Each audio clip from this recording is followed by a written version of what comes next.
ढंग से अभिवादन हर श्रद्धालु करना चाहता है।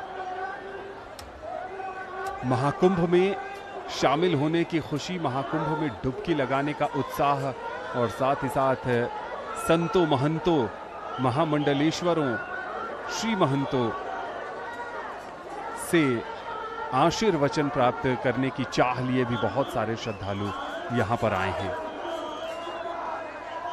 जैसे जैसे अमृत स्नान आगे बढ़ रहा है वैसे वैसे श्रद्धालुओं की संख्या भी बढ़ती जा रही है और बहुत सारे श्रद्धालु यहां पर आए हैं। और ये भगवान शंकर जो नागा सन्यासियों के आराध्य माने जाते हैं और छत्र, ध्वजा, निशान, ये सब महाकुंभ और अखाड़ों के अमूल्य प्रतीक हैं। आज अपने सहयोगी आनंद का नाम लेते हुए सिर्फ आनंद नहीं कह रहा हूँ, आनंद को महसूस भी कर रहा हूँ मैं इन तस्वीरों को देखते हुए। और बड़ा ही ज़बरदस्त ये जनसमूह या फिर श्रद्धालुओं की भक्ति और भक्ति की शक्ति यहाँ पर देखने को मिल रही है। जो संगम के किनारे आप भक्तों का ये समंदर देख रहे हैं, अखाड़ों को देख रहे हैं, साधु संतों को देख रहे हैं। And let me tell you when and which akhara will perform Amrit Snan at Sangam during Mahakumbh. So first we have seen Sannyasi Akhada schedules, Shri Taponidhi Panchayati Shri Niranjani Akhada, and then Shri Panch Dashnam Juna Akhada, Panch Dashnam Avan Akhada, Akhil Bharatiya Shri Panch Nirmohi Ani Akhada, next Akhil Bharatiya Shri Panch Digambar Ani Akhada, and last among Vaishnava Akhadas Akhil Bharatiya Shri Panch Nirvani Ani Akhada. And then we'll see by 12:15 Shri Panchayati Naya Udasin Akhada, and these are the Udasin and Nirmal Akhadas. We have discussed about various Akhadas, whether it is Shaivites, Vaishnavites or Udasin Akhadas, that is Sannyasi, Digambar and Udasin.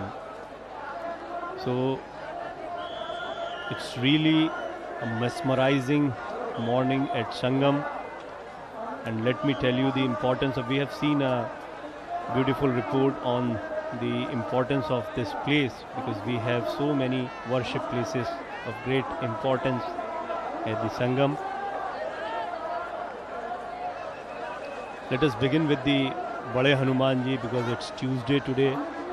But looking at the huge ocean of devotees, Mandir is not open today, as I was informed.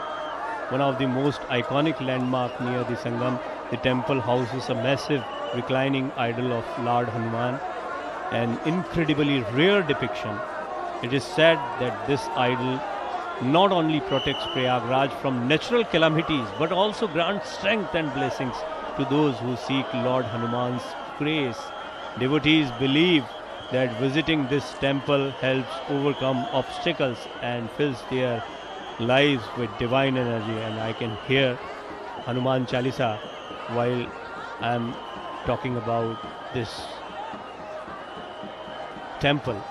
Next we move to the Beni Madhav temple, one of the oldest and most revered temples in Prayagraj, dedicated to Lord Vishnu. This temple is a hub of devotion, particularly during festivals like Makar Sankranti, known for its ancient architecture and its spiritual significance. Devotees come here to seek Lord Vishnu's blessings for protection and prosperity. एक तरफ नागा सन्यासी पूरे उत्साह के साथ संगम में मिलन के लिए जा रहे हैं, अमृतत्व की प्राप्ति की चाह लिए जा रहे हैं, और दूसरी तरफ श्रद्धालुओं का हुजूम जो ओम नमः शिवाय, गंगा मैया की जय, संगम की जय के जयकारे लगाते हुए, जय घोष करते हुए इस महाकुंभ के मकर संक्रांति के अमृत स्नान में आगे बढ़ रहे हैं।